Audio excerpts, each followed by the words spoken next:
예수 그리스도의 이름으로 기도드립니다. 아멘. 자, 오늘 우리가 함께 볼 말씀은 마태복음 23장 1절부터 12절까지입니다. 마태복음 23장 1절부터 12절까지 말씀 우리가 함께 교독하도록 하겠습니다. 이에 예수께서 무리와 제자들에게 말씀하여 이르시되 서기관들과 바리새인들이 모세의 자리에 앉았으니 그러므로 무엇이든지 그들이 말하는 바는 행하고 지키되 그들이 하는 행위는 본받지 말라. 그들은 말만 하고 행하지 아니하며 또 무거운 짐을 묶어 사람의 어깨에 지우되 자기는 이것을 한 손가락으로도 움직이려 하지 아니하며 그들의 모든 행위를 사람에게 보이고자 하나니 곧 그 경문띠를 넓게 하며 옷수를 길게 하고 잔치의 윗자리와 회당의 높은 자리와 시장에서 문안 받는 것과 사람에게 랍비라 칭함을 받는 것을 좋아하느니라. 그러나 너희는 랍비라 칭함을 받지 말라. 너희 선생은 하나요 너희는 다 형제니라. 땅에 있는 자를 아버지라 하지 말라. 너희의 아버지는 한 분이시니 곧 하늘에 계신 이시니라. 또한 지도자라 칭함을 받지 말라. 너희의 지도자는 한 분이시니 곧 그리스도시니라. 너희 중에 큰 자는 너희를 섬기는 자가 되어야 하리라. 누구든지 자기를 높이는 자는 낮아지고 누구든지 자기를 낮추는 자는 높아지리라. 아멘. 자, 우리들이 계속해서 마태복음 말씀 보는데요. 여러분 21장을 보면 21장에서 무리들이 호산나 다윗의 자손이여 하면서 예수님을 영접하고 예수님을 따라가면서 예수님이 나귀 새끼를 타고 예루살렘에 입성하는 장면이 나옵니다. 그리고 나서 예루살렘에 들어가신 예수님이 성전을 깨끗게 하시죠. 그리고 성전에 들어가서 백성들을 가르치셨습니다. 대제사장들과 서기관들 그리고 바리새인들 백성의 장로들은 무슨 권위로 그러한 일들을 하느냐라고 물었고 그때 예수님이 세 가지 비유를 들면서 하나님 나라에 그들은 들어가지 못할 것이다라는 내용을 말씀을 하세요. 그래서 22장 15절 이후로 보면요. 이에 바리새인들이 어떻게 하면 예수를 말의 올무에 걸리게 할까 상의를 합니다. 그리고 나서 첫 번째로 예수님을 시험하고자 얘기했던 게 뭐냐면 가이사에게 세금을 바쳐야 됩니까? 라고 하는 그런 질문을 던지게 되죠. 그 다음에는 부활이 없다 말하는 사두개인들이 나서서 자식이 없어 죽어 그 동생이 그 아내에게 장가를 들었고 그 나머지 7째까지 상속자가 없이 다 죽게 되면 그리고 그 아내까지 죽게 되면 부활 때에 결국 그 아내는 누구의 아내가 되느냐라는 질문을 합니다. 그리고 바리새인들 중에 또 한 율법사가 나서서 율법 중 어느 계명이 크냐라는 질문을 하죠. 이 모든 것들이 다 예수님을 시험해서 올무에 걸리게 하려고 했던 질문이었습니다. 그런데 예수님께서는 이 모든 질문에 모두를 놀라게 만들죠. 그들의 입을 다물게 만들 만큼 놀라운 대답을 하십니다. 그리고 그 후에 예수님께서 바리새인들에게 또 묻습니다. 그리스도가 누구의 자손이냐라는 질문을 하게 됐죠. 당연히 다윗의 자손이라고 답을 하는데 예수님이 구약 성경을 인용하시면서 다윗이 그리스도를 주라고 말했는데 무슨 소리냐라고 하니까 그 사람들이 한마디도 능히 대답하지 못하고 예수님께 더 이상 묻는 자가 없었다라는 말을 합니다. 여러분 묻는 자가 없었다라고 해서 그냥 그렇구나 하고 가만히 있었던 것이 아니라 이 종교 지도자들은 예수님을 어떻게든 공격하려고 잡아 죽이려고 하는 이제 그 단계로 계속 가고 있습니다. 자, 예수님과 종교 지도자들 사이에 이 갈등이 점점 깊어지고 점점 고조되고 있다라는 것들을 우리는 21장부터 계속해서 볼 수 있는데요. 오늘 본문 23장에 들어오면요. 대제사장들, 바리새인들, 서기관들, 사두개인들과 같은 이 종교 지도자들을 향한 예수님의 분노의 말씀이 막 쏟아져 나옵니다. 오늘 본문은 무리와 제자들에게 서기관과 바리새인들의 교만과 외식함을 경계하시면서 제자들은 어때야 하는가를 말씀하시고요.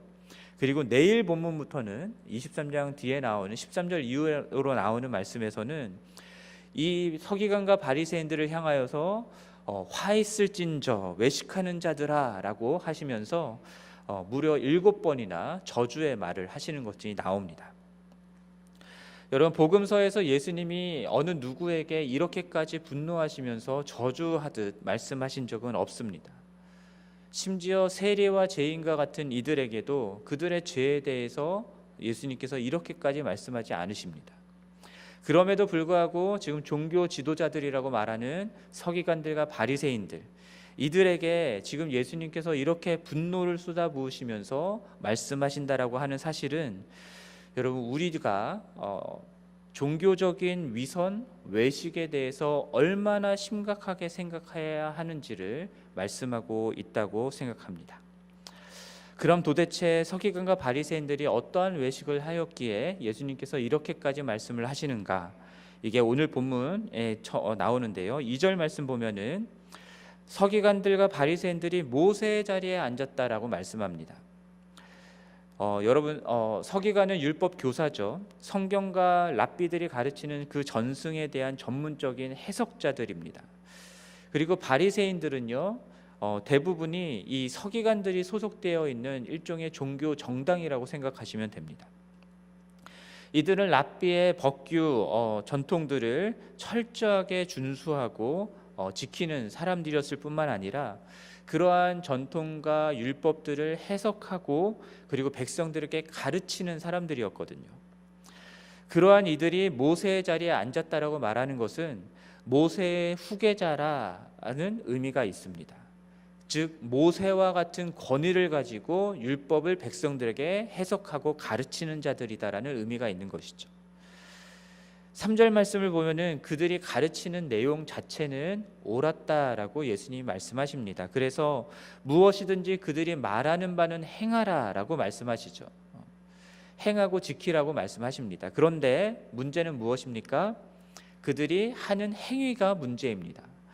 그들의 행위는 본받지 말라라고 말씀을 하시죠. 왜냐하면 그들은 말만 하고 행하지 않기 때문이다라고 얘기하는데요. 여러분, 제가 말씀드렸던 것처럼 서기관들과 바리새인들은 율법과 랍비의 전승들을 해석하고 가르칠 뿐만 아니라 그것들을 철저하게 지키고자 노력했던 사람들입니다. 정말로 그들이 말만 하고 지키지 않았던 사람들이 아니다라는 겁니다. 그럼에도 불구하고 예수님은 왜 이렇게 말씀하시는 것일까? 우리가 생각을 해봐야 되는데 그것이 4절과 5절에서 힌트가 나옵니다. 그들의 문제는요, 단순히 율법에 대해서 가르치기만 하고 말만 하고 자신들은 지키지 않았다라고 하는 것이 아니라요, 그들의 진짜 문제는 사람들에게, 백성들에게 무거운 짐을 묶어서 그들의 어깨에 지워준다라는 것에 있었습니다. 구약 성경에 하라고 말하는 계명과 하지 말라고 하는 계명 613개로 정리하고 그것들을 세부적으로 어떻게 지켜야 하는가를 랍비들이 이야기한 것을 가지고 사람들에게 가르쳤었는데 그 무게가, 사람들이 그거를 지켜 행해야 되는 무게가 너무 무거웠던 것이죠. 여러분, 무거워서 지키지 못하고 넘어지면 어떻게 됩니까? 이 서기관과 바리새인들은 정죄하는 겁니다. 예수님은 마태복음 11장 28절에서 뭐라고 말씀하셨죠? 수고하고 무거운 짐진 자들아 다 내게로 오라라고 말씀하십니다. 내가 너희를 쉬게 하리라라고 말씀을 하시죠. 그런데 서기관과 바리새인들은 오히려 백성들에게 율법의 계명들을 준수하라고 오히려 더 많은 짐들을 지우고 있었던 것입니다. 그러다가 사람들이 제대로 지키지 못하면 정죄하고, 넘어진 사람들, 지키지 못하는 사람들을 일으켜주고 세워줘야 되는데 그들이 넘어지는 것들을 보면서 너희는 못하지만 나는 잘 지킨다라고 하는 식으로 내가 더 경건하고 내가 더 거룩하다라는 것을 즐겼던 사람들이 바로 이 서기관과 바리새인들이다라는 거죠. 우리가 잘 알다시피 율법의 정신은 하나님을 사랑하고 이웃을 사랑하는 것, 이것으로 정리가 될 수 있는데요. 그러한 이웃사랑의 규례들을 지켜 행한다라고 말하면서도 정작 율법적인 무거운 짐들을 지어서 사람들이 넘어졌을 때는 손가락 까딱하지 않고 그들을 일으켜 세우지 않았다라는 겁니다. 종교적 잣대로 죄인이라 정죄하고 거룩한 자신들은 그들과 상종하지 않는 삶을 살았다라는 것이죠. 그렇게 함으로써 내가 더 거룩하게 드러나고자 했던 것입니다. 또한 그들이 율법을 지켜 행하는 동기도 잘못됐다라고 예수님이 말씀하십니다. 그들은 겉으로 보기에는 종교적인 열심과 노력으로 율법을 철저히 지키는 것처럼 보였지만 그렇게 하는 모든 행위의 동기가 무엇입니까? 결국 누구에게 보이려고 했다고 말씀합니까? 5절 말씀 보면은 사람에게 보이고라고 말씀하죠. 사람에게 보이고자. 사람들에게 보여서 뭐 하려고요? 사람들로부터 인정받고 칭송받고 자신을 높이려고. 그러니 그들은 스스로 율법을 지켜 행하려고 그렇게 노력하고 그렇게 자신의 의를 드러내려고 했던 것입니다. 그런데 우리 계속해서 그 로마서 말씀 통해서도 확인하듯이 인간은 율법을 온전히 지켜 행할 수가 없잖아요. 율법은 우리의 죄됨을 드러낼 뿐입니다. 그럼에도 불구하고 이들은 자신들의 행위로 어떻게든 자신들의 의를 드러내고자 자신들을 높이고자 했던 것입니다. 그래서 그들이 사람들에게 보이려고 했던 행동들이 무엇이 있는가 말씀하시는데 경문띠를 넓게 하고 옷수를 길게 했다라고 말씀하죠. 경문은 아침과 저녁 기도할 때에 이마나 왼손에 가죽끈으로 이렇게 부착하는 작은 상자 같은 것이 있습니다. 이 상자 안에 율법의 4가지 구절들을 넣어 놓고요. 기도를 할 때에 그 구절들을 사용해서 기도를 했었습니다. 그리고 옷술도요. 청색과 백색 실로 꼬아 만든 것이고 유대인 남성들이 옷자락 끝에 달았던 건데요. 후대에는 기도용으로 그 숄처럼 하는 그 옷 밑에 달았었습니다. 그래서 경문띠를 넓게 하고 옷술을 길게 한다라고 하는 것은요. 자신들의 경건한 삶과 기도 생활을 드러내고자 했다라고 이해할 수 있는 행위들입니다. 그리고 6절 말씀을 보면은 그들은 잔치의 윗자리와 회당의 높은 자리에 앉기를 원했다라고 말씀합니다. 그것들 좋아했다라는 것이죠. 상석에 앉기를 좋아했다라는 겁니다. 자신의 경건하고 의로운 만큼 그만한 대접을 받고 싶었던 것이죠. 자신의 위치와 지위를 인정받고 대접받고 싶었던 겁니다. 그래서 7절 말씀에서도 시장에서 문안받기 좋아하고 사람에게 랍비라 칭함받기를 좋아했던 사람들이 이 사람들이다라는 겁니다. 사람들이 자신을 랍비로서 존중해주고 그리고 인정해주고 높여주기를 원했던 거죠. 그렇게 자기를 높이고자 했던 것입니다. 자, 그렇게 이들의 모든 행위는 사람들에게 자신의 경건함과 자신의 거룩함을 보여주려고, 그래서 사람들이 나를 높이게 만들려고 했다라는 것이죠. 율법을 지켜 행하는 것은 하나님께 보여야 하는 행위들인데 지금 이 사람들은 사람들에게 보이고자 이런 행위들을 하고 있기 때문에 이러한 행위들은 본받아서는 안 된다라고 말씀하는 겁니다. 그럼 예수님의 제자들은 어떻게 행해야 하는가? 그 내용이 이제 8절부터 12절까지에 나오는 내용들입니다. 8절 보면은 랍비라 칭함을 받지 말라라고 말씀을 하죠. 왜입니까? 우리들의 선생은 한 분이신데 누구이십니까? 예수 그리스도이기 때문입니다. 우리 모두는 예수님의 제자로서 그리고 하나님의 가족으로서 형제 자매일 뿐이다라는 것이죠. 랍비라는 지위로 다른 사람들의 우위에 서서 권위를 부리지 말라라고 하는 것입니다. 9절 말씀에서도 땅에 있는 자를 아버지라 말하지 말라라고 말하는데요. 갑자기 아버지라는 말이 나온 이유는요.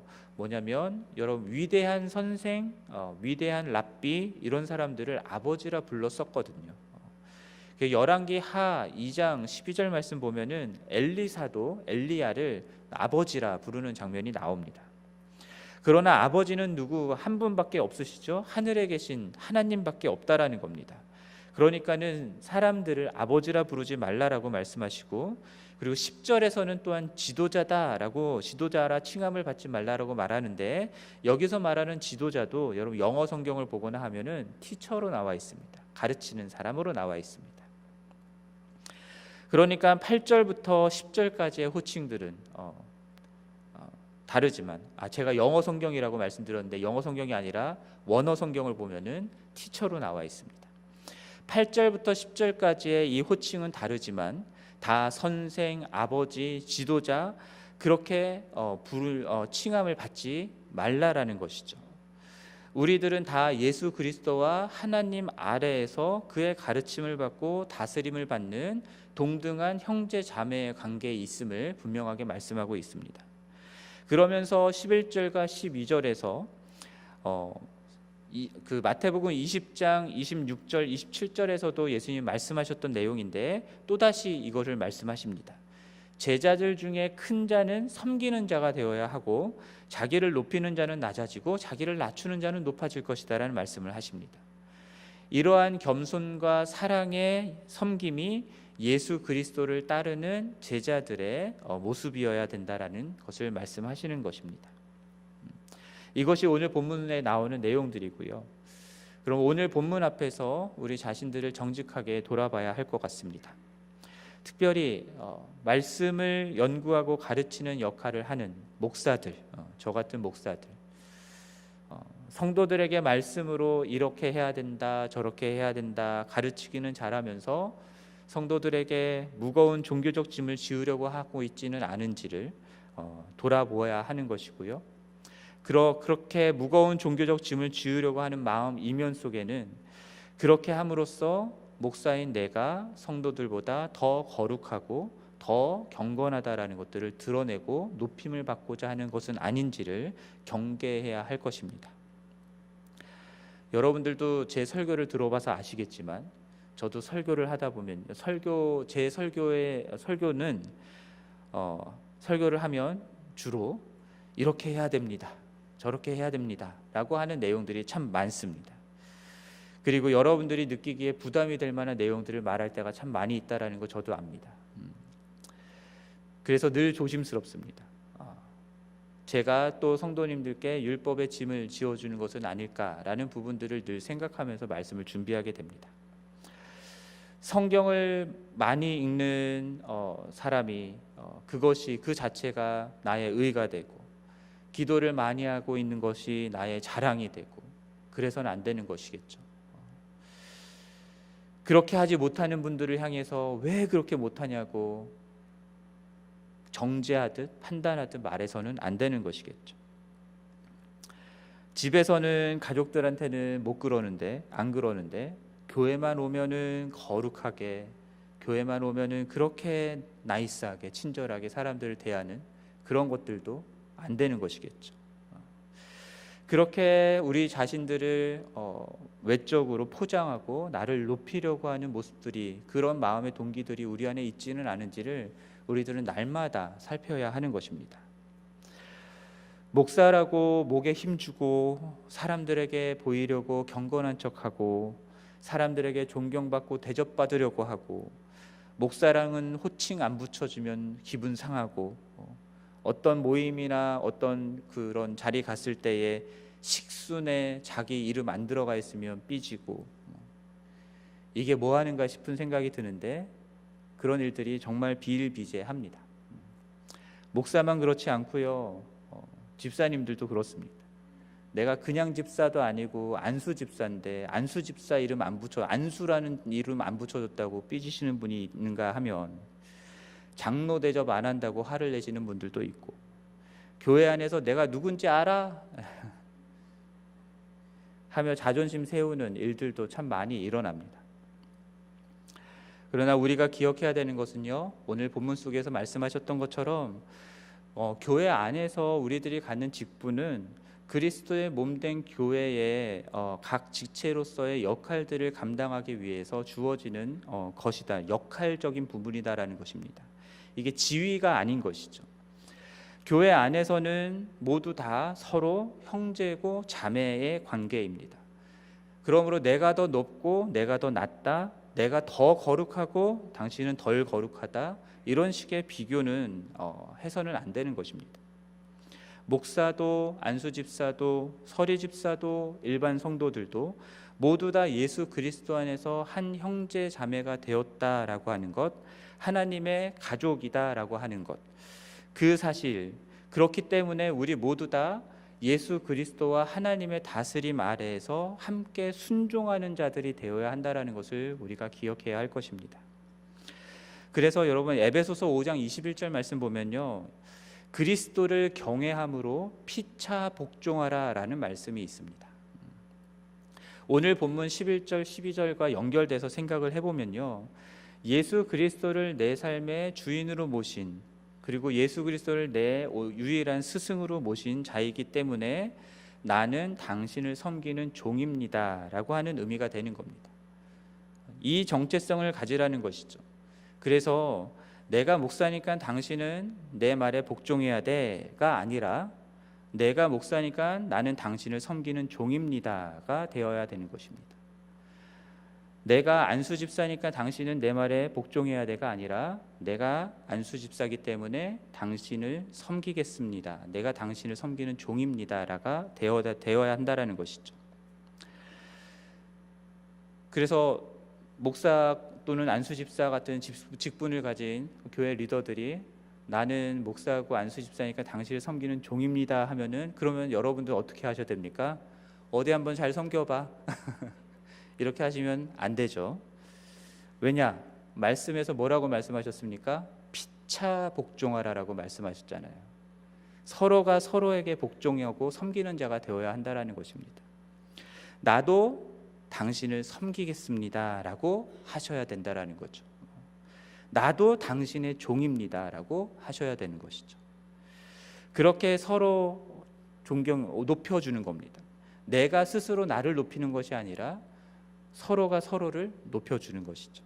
서로의 권위를 인정하고 서로 섬기며 종으로서 살아가는 그 정체성이, 그것이 예수 그리스도께서 제자들에게 말씀하시는 정체성입니다. 그것이 사랑과 겸손이신 예수 그리스도가 다스리는 하나님 나라의 원리인 것이죠. 그리고 이러한 원리대로 서로 섬기는, 서로 존중하고 높이고 그 권위를 인정해주는 그런 교회가 이 세상 가운데에 하나님의 나라가 어떠한지를 분명하게 나타낼 수 있는 것입니다. 그러므로 우리 모두 외식을, 교만함을 주의하시기를 바랍니다. 스스로 높아지려 하지 않고 낮아지며 종이 되기를, 섬기는 자가 되기를 바랍니다.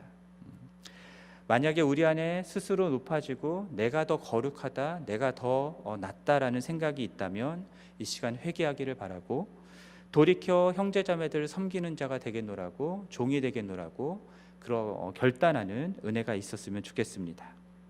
그렇게 예수 그리스도를 따라가는 우리들을 통해서 우리 주 예수 그리스도가 누구이신지가 올고지 세상 가운데 증거될 것이고, 그의 다스리는 나라가 이 땅 가운데 온전히 이루어지기를 주님의 이름으로 간절히 축원합니다. 함께 기도하겠습니다. 하나님 아버지, 서기관들과 바리새인들처럼 사람들에게 보이려고, 자기를 높이려고 경건하게 살아가는 자들이 아니라 주 안에서 형제자매된 자들을 종으로서 섬기고 우리 스스로를 낮추는 은혜가 있기를 간절히 소원합니다. 하나님, 우리 교회가 그렇게 서로가 서로에게 복종하는, 섬기는 교회가 될 수 있게 도와주시고, 그로 인하여서 주님의 나라가 우리 가운데 이루어지며 또한 세상 가운데에 증거될 수 있게 하여 주시옵소서. 이 모든 말씀 우리 주 예수 그리스도의 이름으로 기도드립니다. 아멘. 하늘에 계신 우리 아버지여, 이름이 거룩히 여김을 받으시오며 나라가 임하시오며 뜻이 하늘에서 이루어진 것 같이 땅에서도 이루어지이다. 오늘 우리에게 일용할 양식을 주시옵고, 우리가 우리에게 죄 지은 자를 사하여 준 것 같이 우리 죄를 사하여 주시옵고, 우리를 시험에 들게 하지 마시옵고 다만 악에서 구하시옵소서. 나라와 권세와 영광이 아버지께 영원히 있사옵나이다. 아멘.